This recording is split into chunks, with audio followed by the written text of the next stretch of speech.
আদিত্যনাথ লাহিড়ীর সাথে বিয়ে হওয়ার পর প্রথমবার রঙ্কিনী ভবনে পা রাখে যূথিকা ওরফে জুই। কিন্তু নতুন বউ বাড়িতে পা দেওয়ার পর থেকেই এক এক করে বাড়ির সদস্যদের মৃত্যু ঘটতে থাকে। যূথিকা কি তবে সত্যিই অপয়া, নাকি রঙ্কিনী ভবনের উপর রয়েছে কোনো অভিশাপের ছায়া? শেষ পর্যন্ত এমন একটা ঘটনা আমাদের সামনে আসে যা পুরো গল্পের মোড়ই ঘুরিয়ে দেবে। তাই ভিডিওটা একটুও স্কিপ না করে পুরো এক্সপ্লেনেশনটা শুনতে থাকো। আমার আনা মুভি এক্সপ্লেনেশন ভালো লাগলে একটা লাইক দিয়ে চ্যানেলটা সাবস্ক্রাইব করে রেখো। এছাড়া তোমরা তোমাদের পছন্দ মতো মুভি বা ওয়েব সিরিজের নাম আমায় কমেন্ট করতে পারো। আমি চেষ্টা করব সেগুলোর এক্সপ্লেনেশন আনার। তাহলে আর দেরি না করে শুরু করছি সদ্য মুক্তিপ্রাপ্ত বাংলা ওয়েব সিরিজ রঙ্কিনী ভবনের এক্সপ্লেনেশন। এই হলো আমাদের গল্পের মুখ্য চরিত্র যূথিকা ওরফে জুই। গতকাল রাত্রে আদিত্যনাথ লাহিড়ীর সাথে তার শুভ বিবাহ সম্পন্ন হয়েছে। আজ সে তার ছেলেবেলার সমস্ত স্মৃতি, চেনা মানুষজনকে বিদায় জানিয়ে শ্বশুরবাড়ির উদ্দেশ্যে পাড়ি দেবে। যূথিকার প্রিয় বান্ধবী ফুলি তাকে বিদায়ের জন্য সাজাতে থাকে।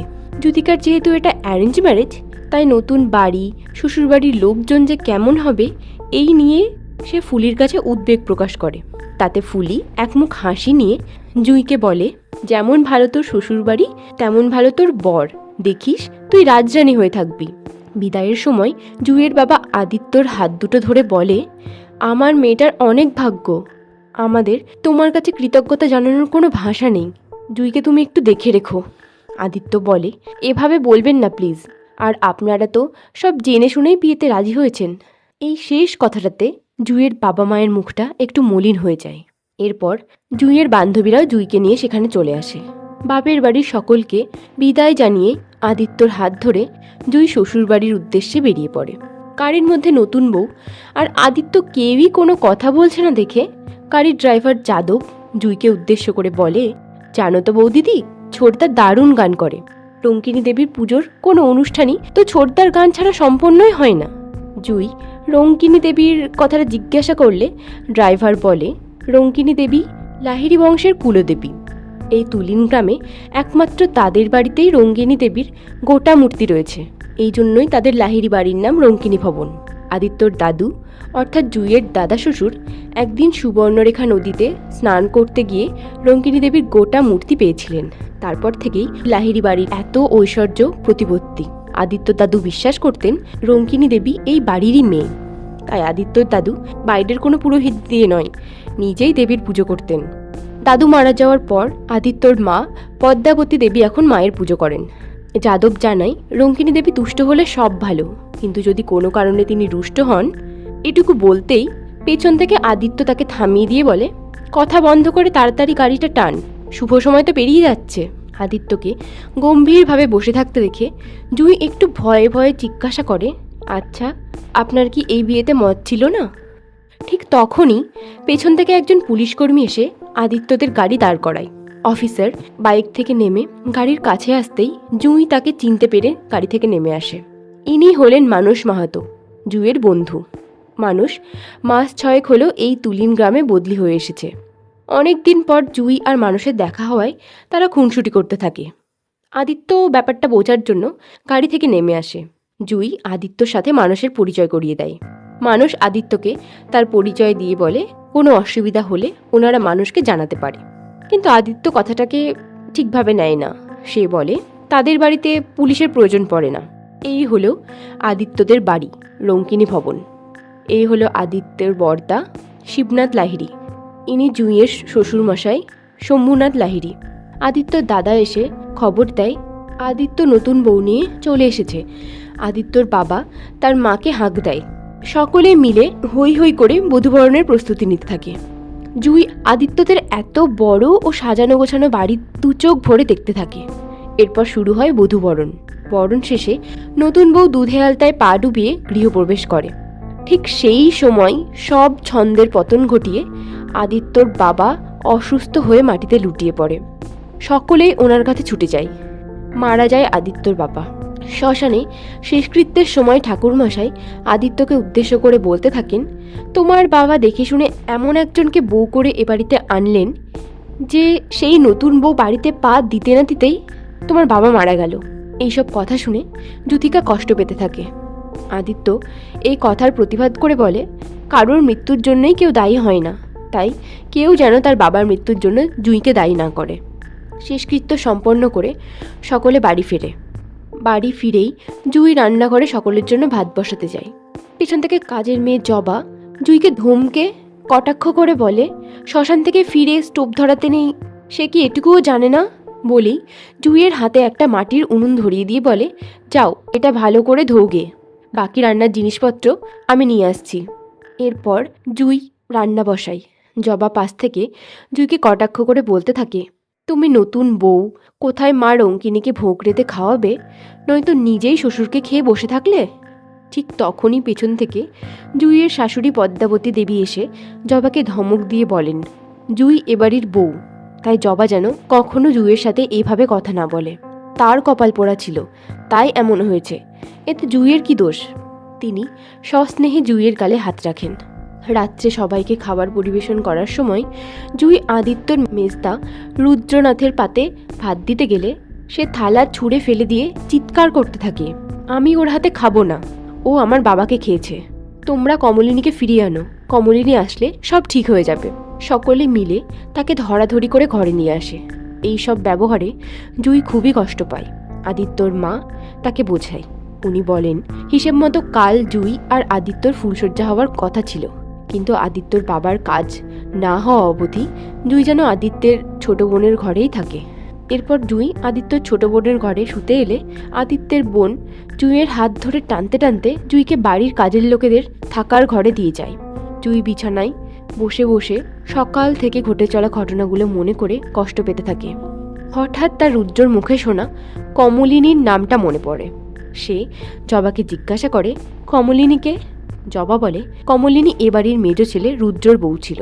কমলিনী নাকি মা রঙ্কিনীর অভিশাপে মারা গেছে।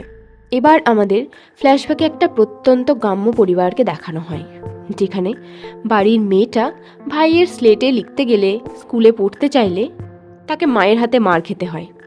তার বাবা মা, এমনকি ছোট ভাইটাও তাকে সবসময় অপমান করতে থাকে। সে যেহেতু কন্যা সন্তান, তাই তাকে তার বাড়ির সকলেই বোঝা মনে করে। সিন আবার বর্তমানে ফেরে।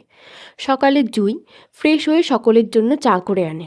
তাকে নতুন শাড়ি গয়না পরে থাকতে দেখে কাজের মেয়ে জবা আবার কটাক্ষ করে।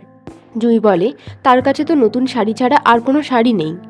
জবা বলে, মা অর্থাৎ জুঁইয়ের শাশুড়ির থেকে যেন জুঁই পুরনো কয়েকটা শাড়ি চেয়ে নেয়। জুঁই তার শাশুড়িকে চা দিতে আসে এবং পুরনো শাড়ির কথাটা বলে। উনি জুঁইকে আদিত্যর বোনের আলমারি থেকে কয়েকটা শাড়ি নিয়ে নিতে বলেন। জুঁই চেঞ্জ করে বেরিয়ে আসতেই আদিত্যর বোন জুঁইয়ের হাতে চায়ের কাপ ধরিয়ে দিয়ে বলে, ওপরে মেজদার ঘরে ডাক্তারবাবু এসেছে, ওনাকে এটা দিয়ে আসতে। জুঁই চলে যেতেই আদিত্যর বোন একটা মুচকি হাসি দেয়। জুঁই রুদ্রর ঘরে চা নিয়ে আসতেই রুদ্র জুঁইকে জাপটে ধরে এবং কমলিনী বলে সম্বোধন করে আবার পাগলামো করতে থাকে। ডক্টর তাকে ইঞ্জেকশন পুশ করে ঘুম পাড়ায়। জুঁই যেহেতু কমলিনীর শাড়িটা আদিত্যর বোনের আলমারি থেকে পেয়েছে, তাই আদিত্যর মা তার মেয়েকে বলেন, কমলিনীর শাড়ি তোর আলমারিতে কি করছে? তুই জানিস না কমলিনীর জন্যই রুদ্রর আজ এই অবস্থা? এবার আমাদের ফ্ল্যাশব্যাকে কমলিনীকে দেখানো হয়। কমলিনী মেয়েটা ছিল অতি আধুনিক ও খামখেয়ালি প্রকৃতির মেয়ে। সে একদিন জোর করে জঙ্গলের প্রিজার্ভ এরিয়ার মধ্যে ফটো তুলতে ঢুকে পড়ে। রুদ্র এই ফরেস্ট এরিয়ারই একজন অফিসার ছিল। সেখানে রুদ্র প্রথম কমলিনীকে দেখে, তারপর তাদের প্রেম হয়।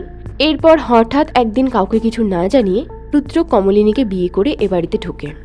রুদ্রর বাবা রাজি না হলেও সংসার ভেঙে যাওয়ার আশঙ্কায় রুদ্রর মা তাদের বরণ করে ঘরে তোলেন।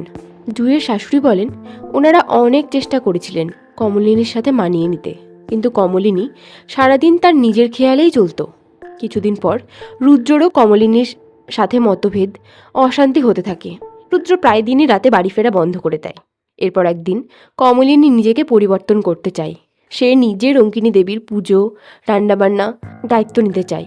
রুদ্রর মন ফিরে পেতে অনেক চেষ্টা সে করেছিল, কিন্তু একদিন রুদ্রর সাথে অশান্তি চরমে ওঠায় কমলিনী রঙ্কিনী দেবীর মূর্তিটা কুয়োর জলে ছুঁড়ে ফেলে দেয়। আর পরের দিনই মাঝরাতে কমলিনী নিজেই কুয়োতে ঝাঁপ দিয়ে হত্যা করে।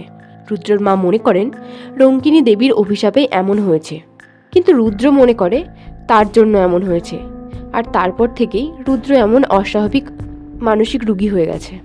জুঁইয়ের শাশুড়ি চলে গেলে জবা বলতে থাকে, মেজ বউ কমলিনী খামখেয়ালি মেজাজের হলেও তাকে বড্ড ভালোবাসত। বিয়ের 1 বছর না হতেই রুদ্রর মন ঘুরে যায়। গ্রামেরই এক মেয়ের সাথে রুদ্র সম্পর্কে জড়িয়েছিল, তাই একদিন মেয়েটার বাড়ির লোক এ বাড়ি বয়ে এসে তাদেরকে শাসিয়েও গেছিল।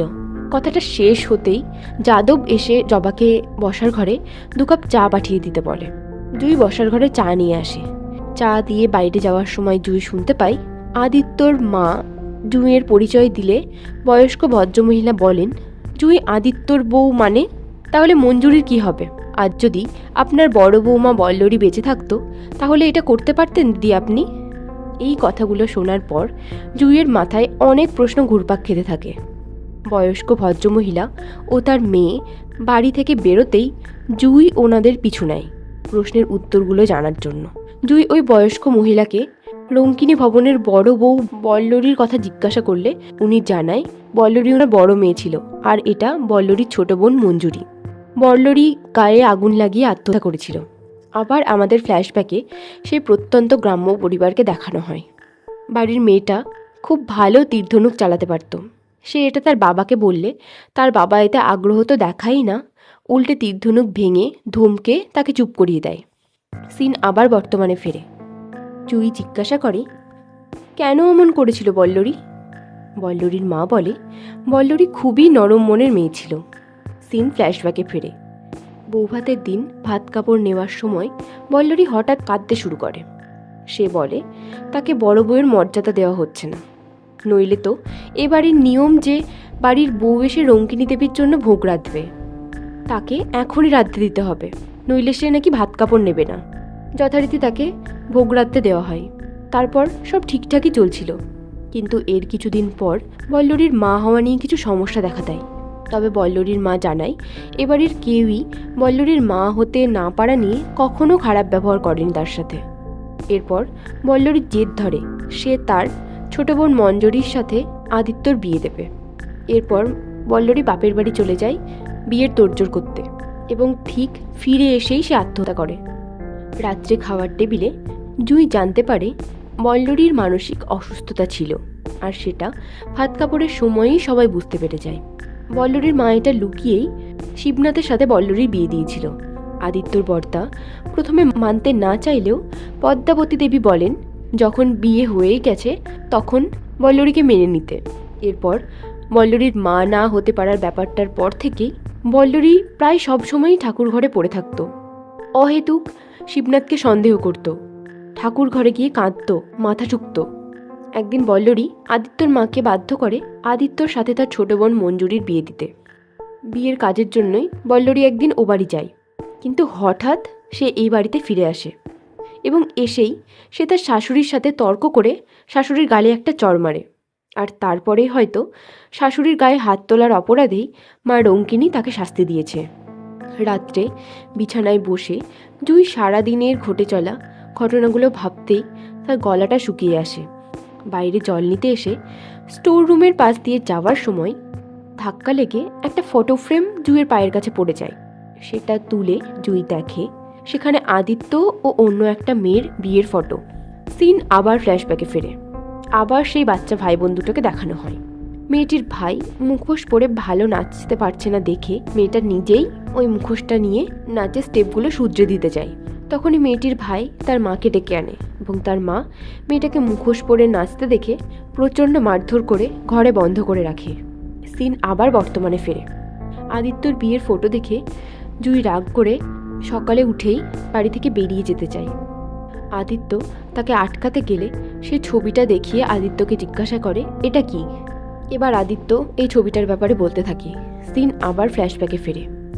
তুলিন গ্রামের সবথেকে বড় উৎসব রঙ্কিনী বরণে প্রতিবারের মতো সেবারেও ছৌ নাচের দল এসেছিল। এই হলো সিন্ধুজা, যাকে ওই ছৌ নাচের অনুষ্ঠান থেকেই আদিত্যর ভালো লেগে গেছিল। তারপর প্রেম ও তারপর আদিত্যর সাথে সিন্ধুজার বিয়ে হয়। সব ঠিকই চলছিল, কিন্তু একদিন ঘটল ছন্দপতন। সিন্ধুজা শ্বাসকষ্টের রোগী ছিল, তাই একদিন শ্বাসকষ্টে হঠাৎই সিন্ধুজার মৃত্যু ঘটে। আদিত্য বলে সে আর কাউকে সিন্ধুজার মতো ভালোবাসতে পারবে না, কিন্তু সে জুঁইয়ের প্রতি কর্তব্যে কখনো অবহেলা করবে না। জুঁই কিছু না জানলেও তার বাবা মাকে আদিত্য সবটাই জানিয়েছিল।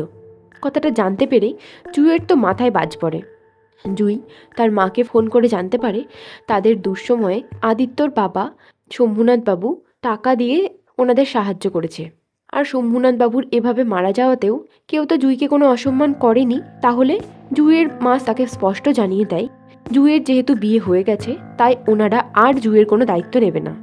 রাত্রে আদিত্য জুঁইয়ের কাছে এসে জানায় সে জুঁইয়ের নামে ব্যাংকে একটা অ্যাকাউন্ট খুলতে চায়, তাই কিছু পেপারে জুঁইয়ের সিগনেচার লাগবে। জুঁই সিগনেচারটা করে দেয়।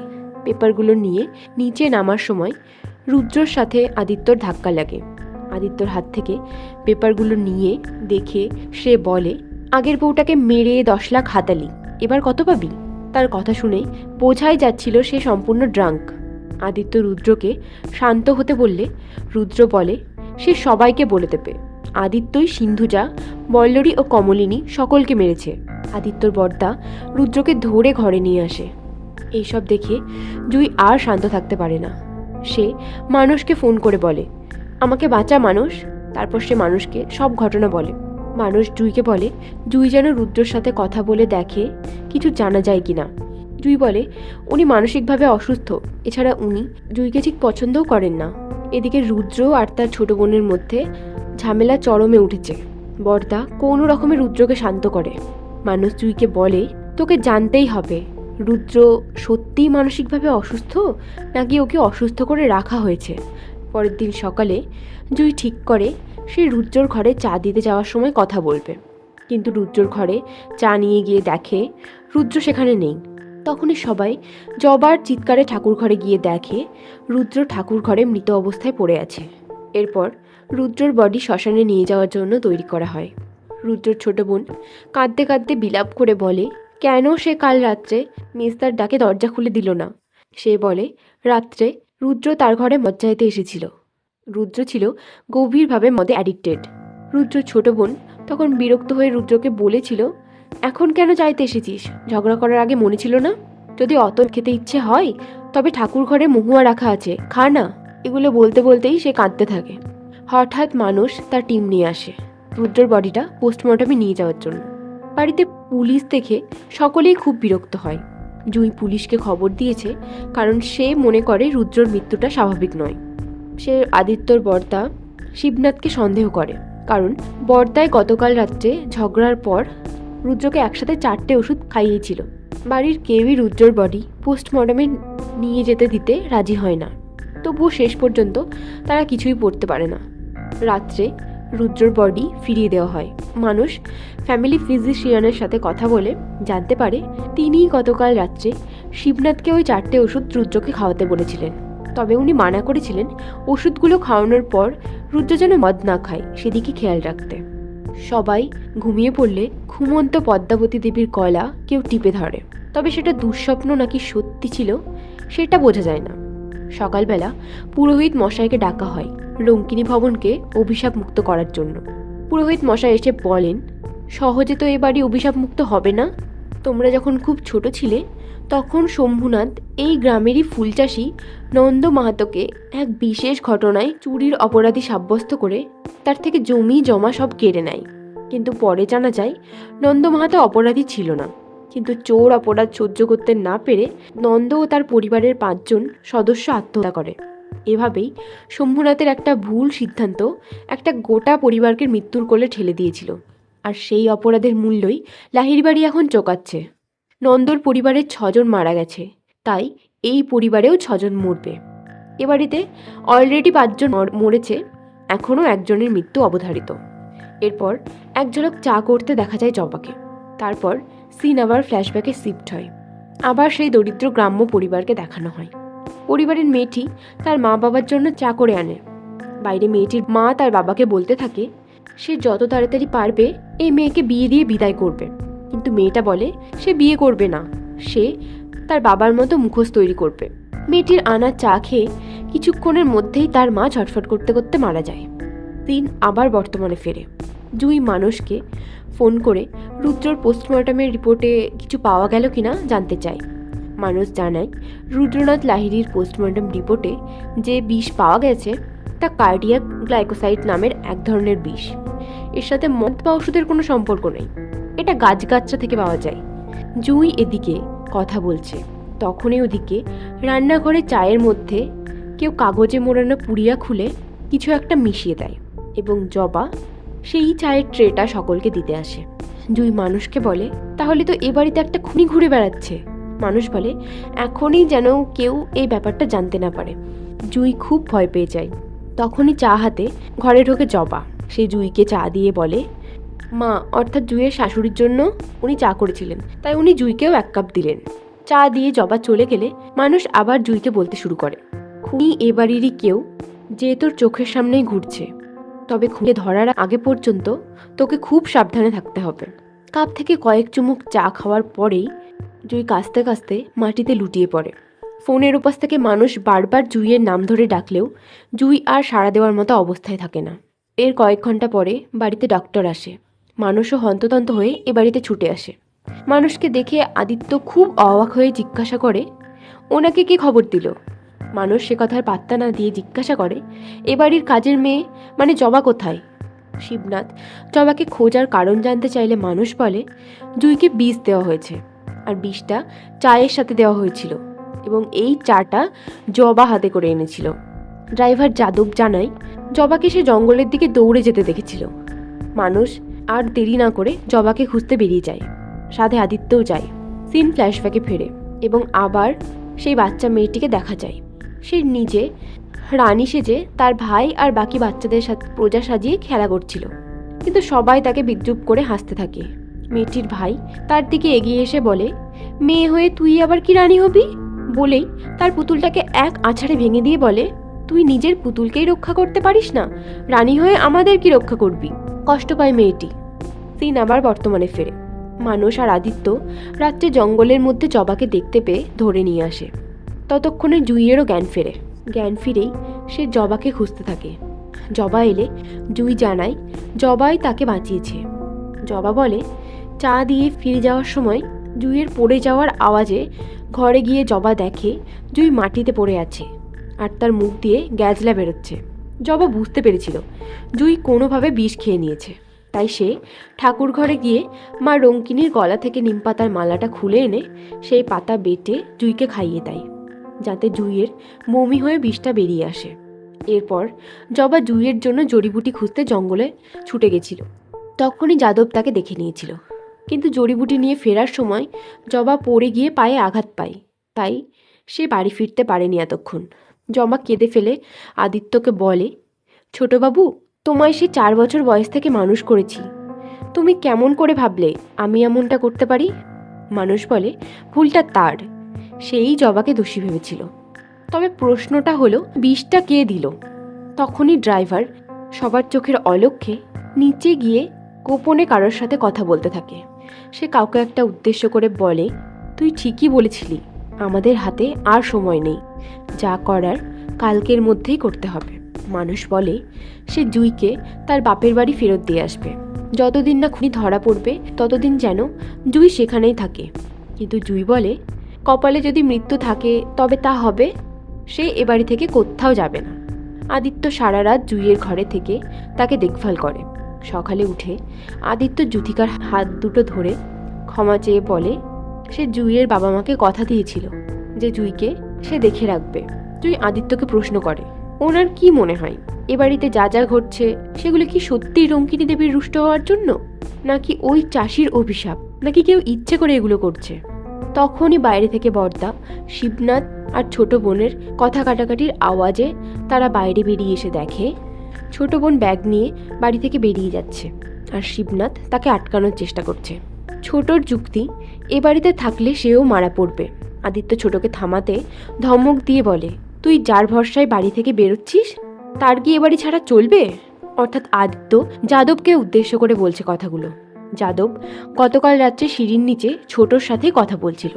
যাদব ও ছোট একটা সম্পর্কে রয়েছে।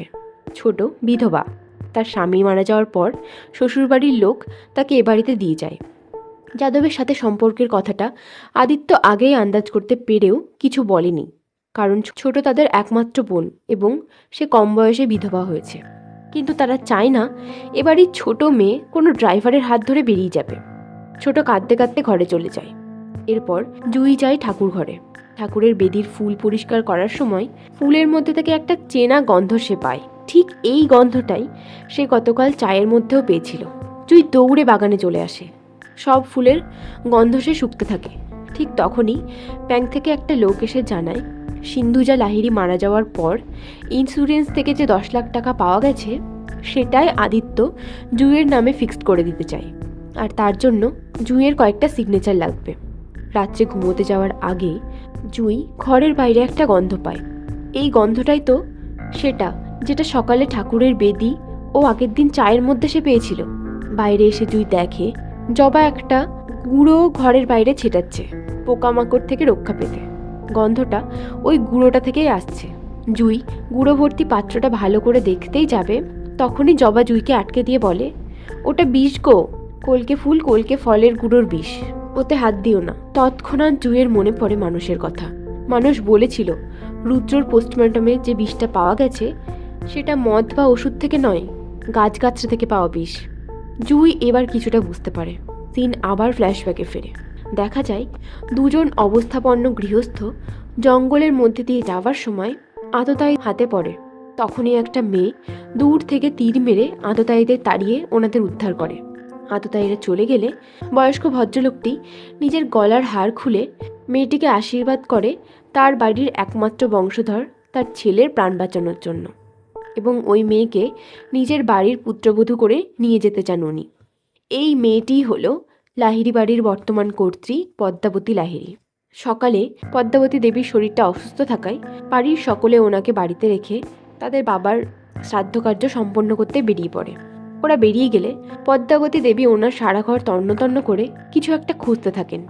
তখনই জুই ওনার পানের বাক্সটা হাতে করে এনে বলে, এটা খুঁজছেন আপনি? পানের বাক্সটা হাতে নিয়ে সেটা খুললে দেখা যায় ওটার মধ্যে কলকের বিষের কয়েকটা কাগজের পুড়িয়া রাখা। জুই তার শাশুড়িকে প্রশ্ন করে, কি মা, সব ঠিকঠাক আছে তো? রেগে যায় পদ্মাবতী দেবী। তিনি জুইয়ের গলাটা চেপে ধরেন। হঠাৎ পাশ থেকে সেই ছোট্ট ছেলেটা বলে ওঠে, পারবি না, তুই পারবি না। অর্থাৎ পদ্মাবতী দেবীই হলো সেই দরিদ্র ঘরের ছোট্ট মেয়েটা যার ছোটবেলার কিছু কিছু দৃশ্য আমাদের আগে দেখানো হয়েছে। উনি তার ভাইকে হ্যালোসিনেট করতে থাকেন এবং তার পেছন পেছন ছুটতে থাকেন। তার ভাই যেন তাকে ভেঙিয়ে বলেই চলেছে, যা গিয়ে ঝাড় দে, বাড়ির কাজ কর, কত শখ রানী হবে।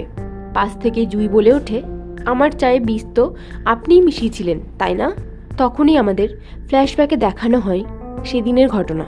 সেদিন জুই যখন মানুষের সাথে ফোনে কথা বলছিল তখন পদ্মাবতী নিজের ঘরের লাইন থেকে সবই শুনতে পাচ্ছিলেন। জুই রুদ্রর পেটে পাওয়া বিষের ব্যাপারে জেনে গেছে দেখে তিনি কায়দা করে জবার চা করার পর রান্নাঘরে ঢুকে জুইয়ের চায়ে বিষ মিশিয়ে দিয়ে আসেন। পদ্মাবতী স্বীকার করে বলে, হ্যাঁ উনিই করেছেন, কারণ তার ছেলের শরীরটাকে পোস্টমর্টমে কাটাছেঁড়া করা হয়েছে। রুদ্র ওনার ছেলে, উনি রুদ্রকে জন্ম দিয়েছেন, উনিই মেরেছেন। জুই আর তার বন্ধু মানুষ কেন ঢুকতে গেল এর মধ্যে? জুই জিজ্ঞাসা করে, উনি রুদ্রকে কেন মারলেন? তখন উনি বলেন, রুদ্র মারা যাওয়ার রাত্রে সে ওনার ঘরে টাকা নিতে ঢোকে নেশা করার জন্য। ঘরে ঢুকেই রুদ্র আলমারি খুলে হলুদ শাড়িটা দেখে নিয়েছিল। এই হলুদ শাড়িটা পরেই উনি কমলিনীকে কুয়োতে ধাক্কা মেরেছিলেন, যেটা রুদ্র দেখে নিয়েছিল। রুদ্র তার মায়ের মুখটা দেখতে পায়নি ঠিকই, তবে হলুদ শাড়িটা দেখে সে সবটা বুঝে যায়। এবার সবাই সবটা জেনে যাবে এই ভয়েই উনি জলের সাথে কলকে বীজের গুঁড়ো মিশিয়ে খাইয়ে রুদ্রকে মেরে ফেলেন ও পরে রুদ্রর বডিটা টেনে নিয়ে গিয়ে ঠাকুর ঘরে ফেলে আসেন। আর কমলিনীকে উনি মেরেছিলেন কারণ কমলিনীর সব উচ্ছৃঙ্খলতা সহ্য করার পরও একদিন কমলিনী দেবী মূর্তিকে জলে ফেলে দিয়েছিল। সেদিন ওনার সব ধৈর্যের বাঁধ ভেঙে যায়। আর সেদিন রাত্রেই উনি হলুদ শাড়ি পরে একটা চিঠি লিখে রুদ্র আর কমলিনীর ঘরের জানালা দিয়ে ভেতরে ছুড়ে দেন। কমলিনী চিঠিটা খুলে দেখে তাতে লেখা আছে, রুদ্র কুয়োর ধারে এসো তাড়াতাড়ি। চিঠিটা পেয়ে কমলিনী ভাবে হয়তো রুদ্রর কারোর সাথে সম্পর্ক রয়েছে আর সেই রুদ্রকে ডেকে পাঠিয়েছে। তাই মেয়েটা যে কে সেটা দেখার জন্য তখনই কমলিনী কুয়োর ধারে চলে আসে। সে এসেই দেখে হলুদ শাড়ি পরা এক মহিলা সেখানে দাঁড়িয়ে রয়েছে। এবং কাছে আসতেই কমলিনী বুঝতে পেরে যায় ওটা আর অন্য কেউ নয়, তার শাশুড়ি মা। কমলিনী অবাক হয়। পদ্মাবতী কমলিনীকে বলেন, রুদ্রকে তুমি আর পাবে না বলেই আচমকা কমলিনীকে ঠেলে কুয়োর জলে ফেলে দেন। ওদিকে গ্রামের মন্দিরে আদিত্যর বাবার কাজ চলতে থাকে। জুই এবার ওনাকে জিজ্ঞাসা করে, তবে উনি বল্লরীকে কেন মারলেন? তখন পদ্মাবতী বলতে থাকে এবং সিন ফ্ল্যাশব্যাকে ফেরে। বাপের বাড়ি থেকে ফিরে এসে বল্লরী তার শাশুড়িকে একটা ওষুধের পাতা দেখিয়ে বলে, এটা তো বাচ্চা না হওয়ার ওষুধ, তাহলে উনি এতদিন ধরে কেন তাকে এই ওষুধটা খাওয়াচ্ছিল? তখন পদ্মাবতী বল্লরীকে বলেছিল, হ্যাঁ, উনিই খাইয়েছিলেন, কারণ উনি চান না বল্লরীর মতো কোনো অসুস্থ সন্তান ওনার বংশে আসুক, তাই উনি যা করেছেন বেশ করেছেন। কথাটা শুনে বল্লরী তার শাশুড়ি পদ্মাবতী দেবীকে একটা চড় মারে এবং বল্লরী বলে তার স্বামী শিবনাথ ফিরলে সে সবটা জানিয়ে দেবে। বল্লরী বাড়িতে ঢুকেই মন্দিরে গিয়ে পড়ে থাকে। শিবনাথ অফিসের কাজে দুদিন বাড়ির বাইরে ছিল। সেই সুযোগে ঠাকুরঘরে বল্লরীকে একা পেয়ে উনি জানালা দিয়ে বল্লরীর দিকে আগুন ছুড়ে দেন। আগুনে পুড়ে মারা যায় বল্লরী। সিন বর্তমানে ফেরে। জুই বলে, তাহলে সিন্ধুজার কি দোষ ছিল, আর আদিত্যর বাবারই বা কি দোষ ছিল? পদ্মাবতী আবার বলতে শুরু করে, সিন্ধুজার দোষ হলো একদিন সিন্ধুজা ওনাকে কিছু না জানিয়ে ঠাকুরের বাসন বের করার জন্য ওনার আঁচলের চাবি নিয়েছিল। শুধু চাবি নয়, পাছে কখনো সংসারটা হাতছাড়া হয়ে যায় এই ভয়ে উনি সিন্ধুজার রান্না করা খাবারে বিষ দিয়ে তাকে খাইয়ে দেন। এছাড়া তিনি সিন্ধুজার ইনহেলারটাও লুকিয়ে রেখেছিলেন, যার জন্য খুব সহজেই সিন্ধুজা মারা যায়। আর পদ্মাবতী যে বল্লরীকে বাচ্চা না হওয়ার জন্য ওষুধ খাওয়াতো, সেটা পদ্মাবতীর স্বামী অর্থাৎ আদিত্যর বাবা জেনে গেছিল। তাই তিনি আদিত্য আর জুইয়ের বিয়ের আগে পদ্মাবতীকে সাবধান করেন, পদ্মাবতী যদি নতুন বউ জুইয়ের সাথেও এমন কিছু করার চেষ্টা করে তবে উনিও আর চুপ থাকবেন না। আদিত্যর বাবা বিয়ের এত বছর পর প্রথমবার পদ্মাবতীর সাথে উঁচু গলায় কথা বলেছেন, এটাই পদ্মাবতী মানতে পারেনি। পদ্মাবতী বলে, মেয়ে হয়ে জন্মেছে বলে ছোটবেলা থেকে তাকে অনেক অপমান সহ্য করতে হয়েছে। ওনার অধিকারের পথে কেউ বাধা হয়ে দাঁড়ালে উনি কাউকে রেয়াত করেননি, এমনকি নিজের মাকেও না। ফ্ল্যাশব্যাকে সেই দৃশ্যই দেখানো হয় আমাদের। উনি আসলে ছোট থেকে অপমান সহ্য করতে করতে মানসিকভাবে অসুস্থ এক সাইকোতে পরিণত হয়েছেন। অবহেলা পেতে পেতে তার ও অবহেলায় বেড়ে ওঠা কলকে ফুলের সাথে বন্ধুত্ব হয়। এরপর লাহিড়ী বাড়ির বউ হয়ে আসার পর থেকে ওনার ছোটবেলার দেখা রানী হওয়ার স্বপ্ন যেন সত্যি হয়ে ওঠে। তাই যখনই কেউ ওনার আর রঙ্কিনী ভবনের মধ্যে বাধা হয়ে দাঁড়ানোর চেষ্টা করেছে বা সেই সম্ভাবনা উনি বুঝেছেন, তখনই তাকে রাস্তা থেকে সরিয়ে দিয়েছেন। ওদিকে রুদ্রর বাবার শ্রাদ্ধ কাজও সম্পন্ন হয়। মন্দিরে মানুষ আসে, আর জুই নয়, মানুষকে আদিত্য ডেকেছে জুইয়ের সাথে হওয়া অন্যায় তদন্ত করতে। মানুষ বলে, শুধু জুই নয়, এ বাড়িতে রুদ্রনাথ লাহিড়ীর সাথেও অন্যায় হয়েছে। তারা সকলে বাড়ির উদ্দেশ্যে রওনা হয়। জুই তো মন্দিরে এতক্ষণ শ্বশুরের শেষ কাজ করছিল, তবে বাড়িতে পদ্মজার সাথে যে কথা বলছে সে কে? ওদিকে বাড়িতে পদ্মজা জুইকে মারার জন্য তার দিকে হাত বাড়াতে গেলে যেন মা রঙ্কিনী জুইয়ের রূপে দেখা দেন। তাকে দেখে ভয় পেয়ে পদ্মাবতী পিছোতে থাকে এবং আচমকা পাহড়কে ইটের কোণায় পড়ে গিয়ে মাথায় আঘাত পেয়ে সেখানেই মারা যান। বাড়ি ফিরে সকলেই ওনাকে মৃত অবস্থায় দেখতে পায়। পাশে পড়ে থাকে ওনার পানের বাক্সটা, সেটা মানুষ দেখে। পদ্মাবতীর শেষকৃত্য এরপর সম্পন্ন হয়। শ্মশানে ঠাকুরমশাই আদিত্যকে বলেন, তোমার বাবার ভুলের মাসুল হয়তো আজ এভাবেই তোমাদের পরিবারকে দিতে হলো, আর এভাবেই রঙ্কিনী ভবন হয়তো আজ অভিশাপ মুক্ত হলো। এরপর কেটে যায় কিছুদিন। জুই আদিত্যকে বলে, ছোটবেলা থেকে সে বাবা মায়ের বোঝা ছিল, এখন ভালোবাসাহীন একটা সম্পর্কে থেকে সে আর আদিত্যর বোঝা হতে চায় না। কিন্তু ততদিনে আদিত্য তো জুইকে ভালোবেসে ফেলেছে। সে জুইয়ের হাতে সংসারের চাবি তুলে দিয়ে বলে, আজ থেকে আমার পরিবার আর রঙ্কিনী ভবনের দায়িত্ব তোমার জুই। এবার জুই তার শাশুড়ির মতোই সেজে আঁচলে চাবি ঝুলিয়ে এবারের নতুন কর্ত্রী হয়ে ওঠে। মা রঙ্কিনী পুজোর দায়িত্ব সে নেয়। তবে কি আবার নতুন এক পদ্মাবতী জন্ম নিল? আজকের গল্প এখানেই শেষ হলো। এই রকমই নতুন নতুন মুভি, ওয়েব সিরিজের আপডেট পেতে চ্যানেলটা সাবস্ক্রাইব করে রেখো।